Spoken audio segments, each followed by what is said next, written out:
Hey everybody, video here for you. Just waking up, having some coffee Thursday morning, going over some messages. I read a whole bunch of them last night, got back to a few of you.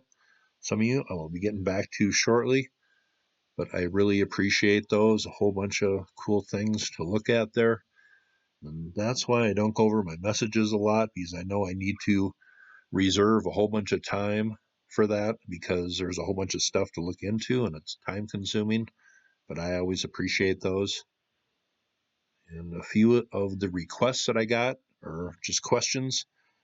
I had made a video on the Giant's Wheel down there in the Golan Heights. I talked about Atlayam off the coast in Israel there. And people asked me if I covered a certain site. And I thought it was a great suggestion because I hadn't.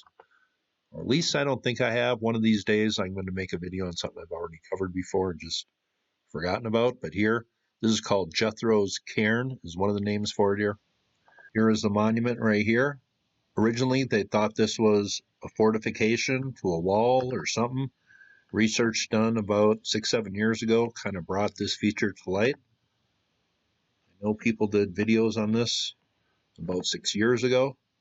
But here, this was in the shape of the moon, they theorized. This is called Jethro's Cairn. A few other names for it. Let's go down and take a look what this place looks like here. But that is the place where it's located right there.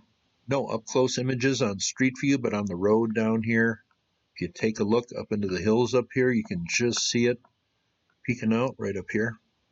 Here's a look at the site. It extends for about 164 yards, well over a football field and a half. Hell of a lot of stone here.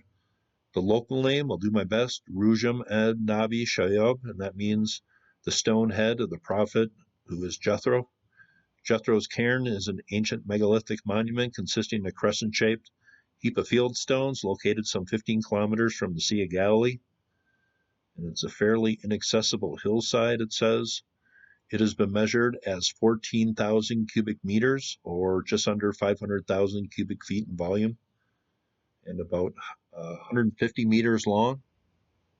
Now here is a view looking down on the monument from further up the hill. It says, although the site's existence was known, many archaeologists have believed the amalgamation of stones was an ancient city wall, and there have been little investigation by archaeologists.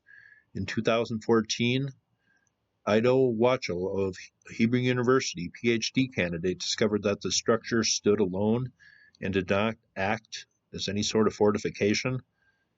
It is conjectured that its shape might mimic the moon. It is some 29 kilometers from Beit Yara, an ancient pre-Talmud town that translates as House of the Moon.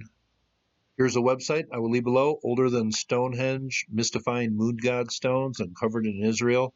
Here's another vantage point. They think this was built between 4,500 and 5,000 years ago. A lot of work here. Here's another website. Bronze Age pottery excavated at the structure indicates it was built between 3050 and 2650 BC. That means it predates the pyramids at Giza in Egypt and Stonehenge in the UK. That all depends when you think those monuments were built, but here is a few other looks around the area here.